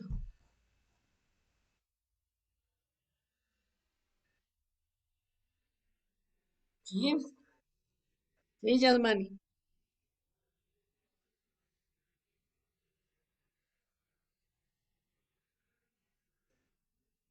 Claro.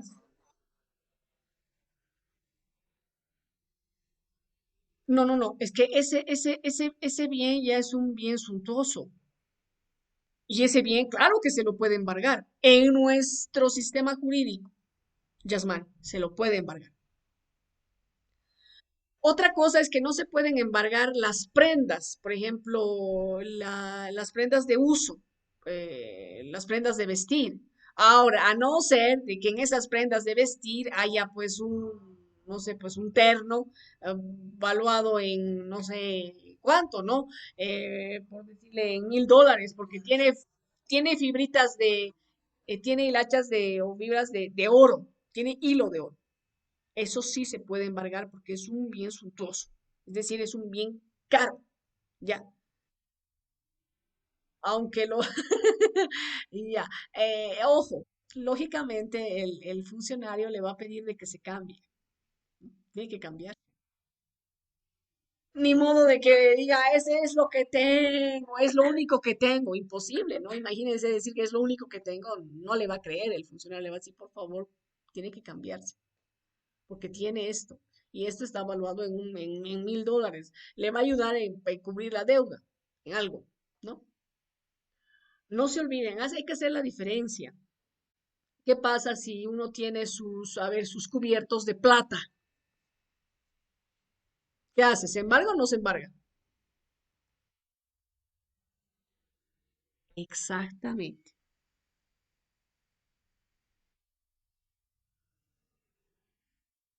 Está bien.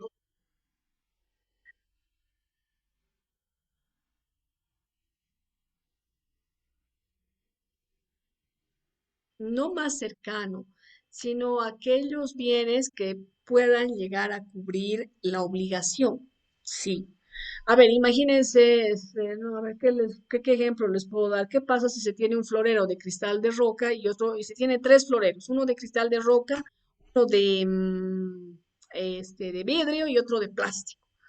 Y ahí tiene flores. ¿Cuál creen que vayan a embargar? Además, no se olviden que cuando se embarga se puede nombrar depositario al mismo deudor. Lo que no sucede con el secuestro. Ahí sí, en el secuestro se despoja al deudor de sus bienes. ¿Por qué? Porque se va a designar al depositario a una tercera persona, no al deudor. En cambio, en el caso del embargo, sí se puede designar depositario al mismo deudor. Es decir, él va a seguir con los bienes. Pero ojo, estos bienes él no los puede disponer. No puede, si va a tener responsabilidad, Yasmani, va a tener responsabilidad civil penal, porque está actuando ya de mala fe. Él es el depositario y los depositarios, ustedes por derecho civil, por cuatro, saben que son responsables. Sí, ya,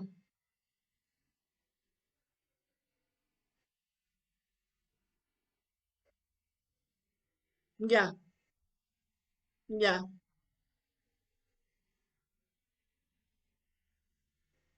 ya, no lo han embargado y no está en el inventario. No está en el inventario, ya, no está en el inventario.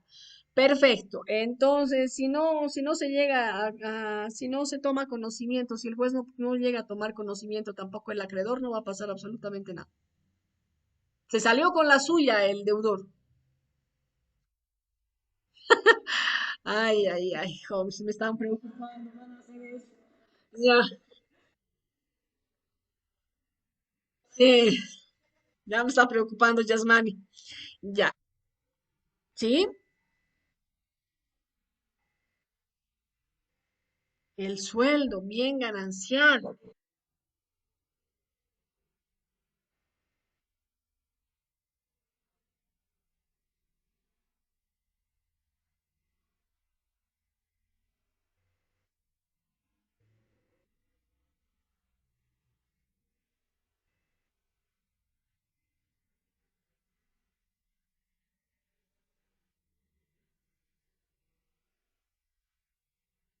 Ya,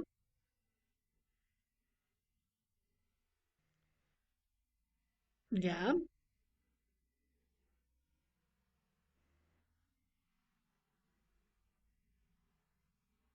Bueno, es que no se trata de un bien ganancial, sino es una disposición extraordinaria de las Fuerzas Armadas. Ya es una disposición extraordinaria, porque de manera genérica o de manera corriente con el resto de la ciudadanía, ¿qué sucede? A ver, y eso corresponde a otra área, ¿no es verdad? A otra área del derecho. Fallece el trabajador. Entonces, ¿quién va a recibir la renta? Ojo, la renta es un bien inembargable. La renta la recibe la viuda y si hubieran hijos menores de edad. Cuando no hay viuda y cuando no hay hijos menores de edad, pues nadie recibe eso. Eso se pierde, ¿ya? Ya no hay renta, ya no hay nada, no hay renta. Pero cuando hay menores de edad y cuando está la viuda, sí, la viuda percibe, pero no percibe el 100%, sino percibe un porcentaje.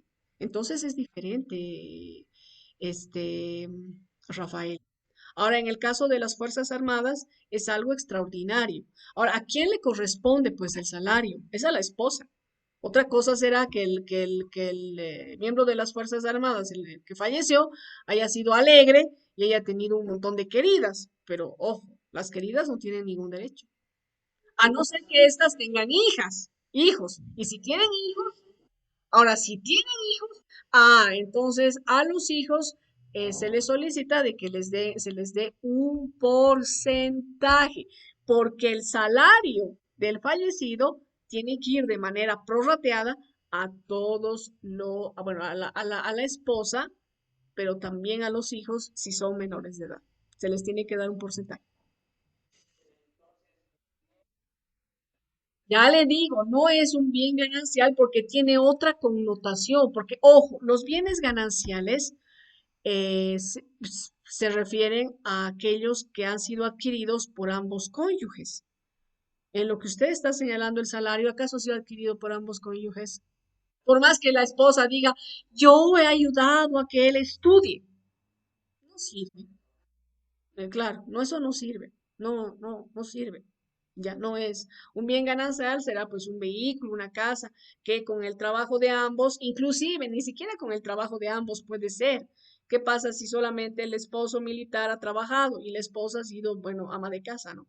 Es decir, ella no ha contribuido, no ha generado recursos, pero sí ha contribuido a la generación de estos, porque se ha hecho cargo de los hijos, se ha hecho cargo del hogar, ¿ya?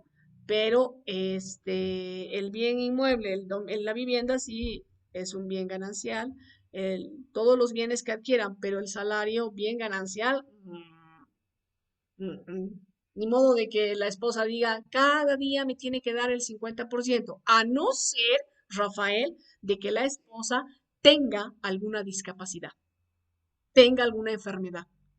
Si tiene una enfermedad terminal, por decirle, tiene problema de los riñones, tiene una enfermedad terminal como ser cáncer, el ex esposo tiene que darle un monto de dinero.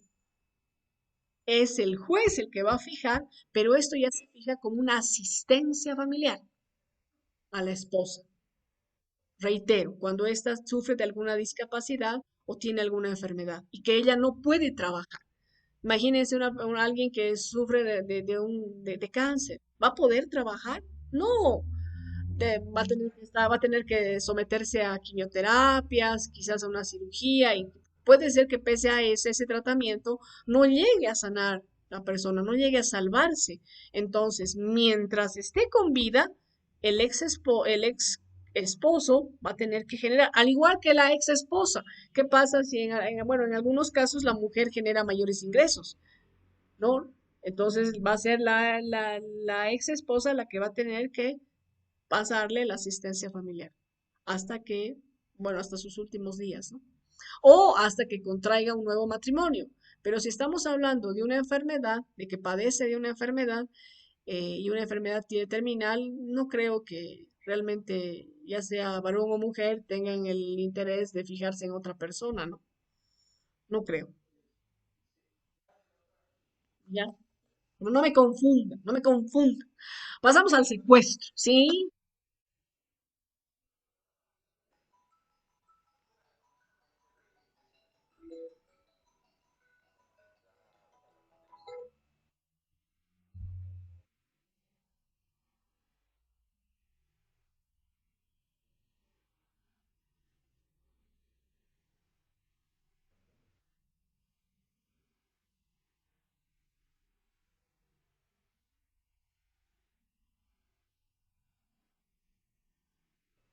No, no hay eso, no hay eso, Clovis, no. En el tema de la asistencia familiar, ahora a los cónyuges, ya no se les da, antes sí se da, con la anterior ley sí. Al menos el responsable de la desvinculación, de la ruptura, sí tenía que pagarle asistencia familiar al otro cónyuge, hasta que este otro cónyuge vuelva a contraer matrimonio. Tenía que pagar. Ahora, el código de las familias nos señala de que se va a pasar la asistencia familiar al cónyuge si es que padece de alguna enfermedad, ¿ya? Y no puede, o padece alguna discapacidad y no puede generar sus propios recursos. En ese caso, el cónyuge que está sano tiene que pasarle pues la asistencia familiar. Ahora, otra cosa es la asistencia a los hijos, y ustedes eso deben saber muy bien. Hasta que sean menores de edad, pues el padre está en la obligación, los cónyuges están en la obligación de cubrir los gastos. Esto tiene que ser de manera equitativa. Entonces, el que no está con los hijos, el que no se queda con la guarda, con la tenencia de los hijos, está en el deber de pasar un monto de dinero por asistencia familiar hasta que sea mayor de edad, inclusive hasta que adquiera una profesión. Por ejemplo, algunos de ustedes deben tener 21, 22 años, calculo, 22, 23 añitos, ¿no es verdad?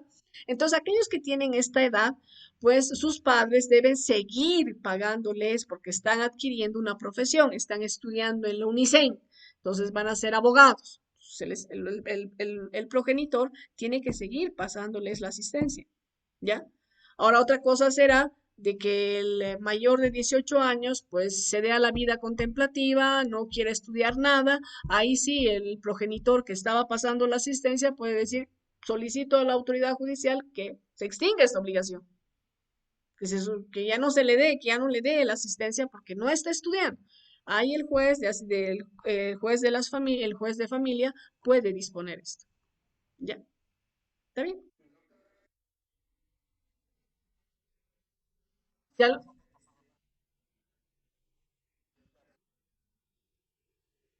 si se demuestra de que está estudiando, sí,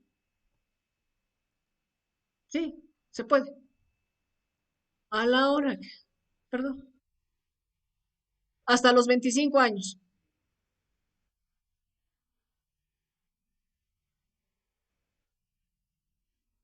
Ya, ya, va a tener que generar sus propios recursos, porque la ley nos dice hasta los 25 años como máximo.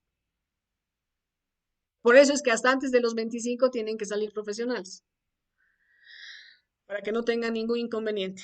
Ahora, otra cosa es de que el hijo tenga alguna discapacidad. En ese caso, de por vida va a tener que pasarle la asistencia. Por más que tenga 30 años, igual va a tener que pasarle la asistencia familiar. ¿Sí? Que son otras circunstancias. Y además ustedes están pasándose a otro tema. ¿Por qué son así? Me hablan de todo, me hablan de materia laboral, social, todo me hablan, todo me preguntan. Sí, claro.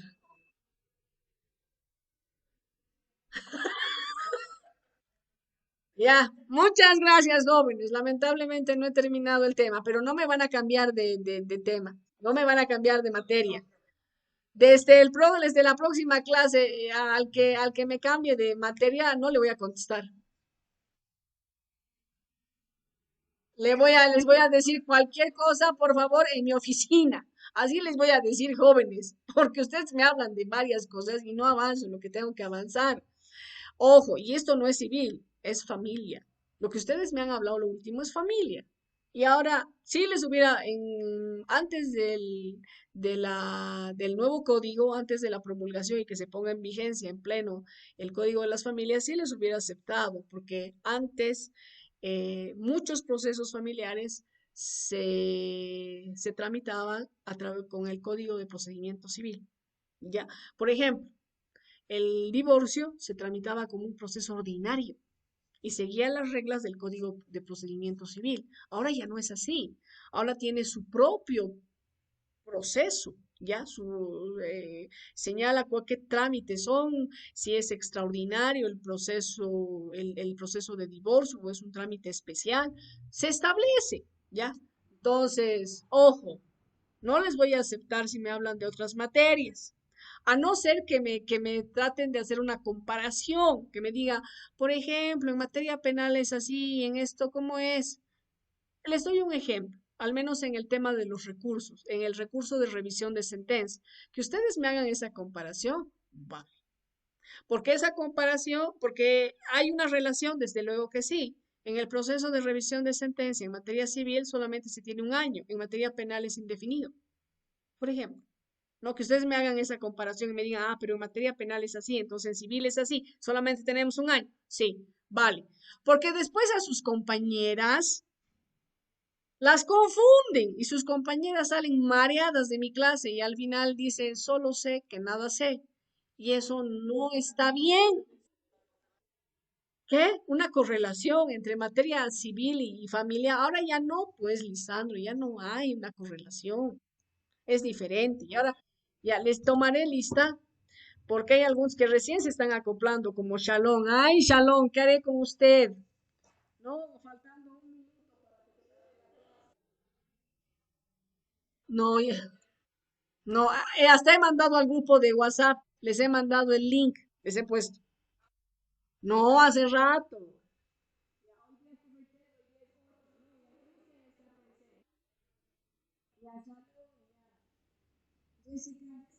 No está.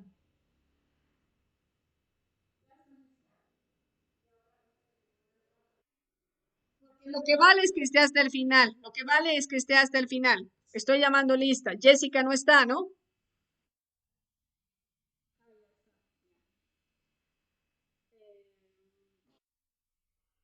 No, María está bien. Ahora sí, es que me alejo de la computadora y no me escucha. María está presente.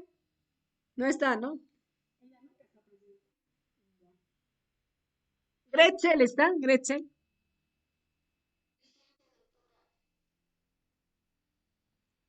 Álvaro,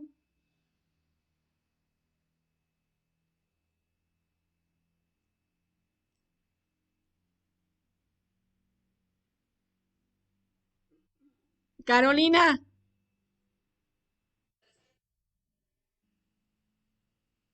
Douglas,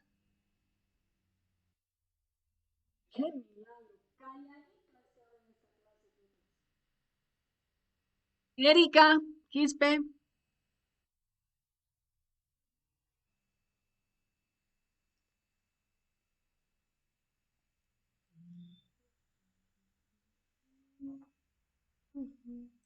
Lourdes Ramos, Ronald Rojas, Boris Terán o Rodrigo. Ya, Rodrigo Terán está presente.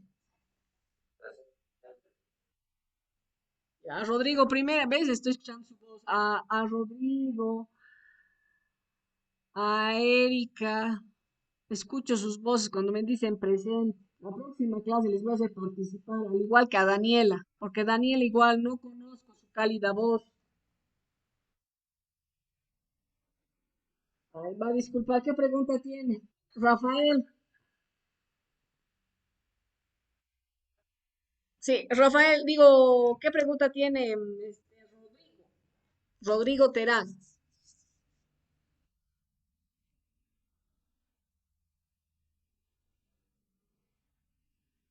Tampoco. Sí, correcto, correcto, Rodrigo. No se puede embargar. Cuando se habla de un bien que forma parte del patrimonio familiar, no se puede disponer. Sí, correcto. Está bien. Es correcta su afirmación. Bueno, muchas gracias, jóvenes. Nos hemos pasado de la hora. Me van a reclamar seguro, pero ya tenía que, ya. He resuelto sus preguntas, he absuelto, pese a que estaba en otra área, ni modo. Que les vaya muy bien.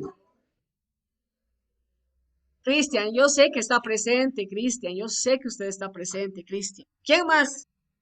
¿Quién más? ¿A quién más? Está presente, yo sé que está presente. También está presente, sí, sé. ¿Quién? Shalom, sí, pues ya le he puesto presente, señorita, pero en otra, por favor, siempre esté atenta. Ya, no un minuto antes de que termine la clase, subir. Ah, ya. No, no, no, está bien. Bueno, sí, se entiende, sí, sí trabaja, pero siempre vean o vean el WhatsApp, porque mando ahora el WhatsApp. Ya, mando al WhatsApp para que tengan conocimiento de qué es lo que está pasando. Bueno, muchas gracias, que les vaya muy bien, buen fin de semana. Hasta luego. Gracias, igualmente, se cuidan. Buenas noches. Buenas tardes, Rafael. Usted ya está muy apuradito. Entiendo, entiendo. Mil disculpas. Que les vaya bien. Hasta luego.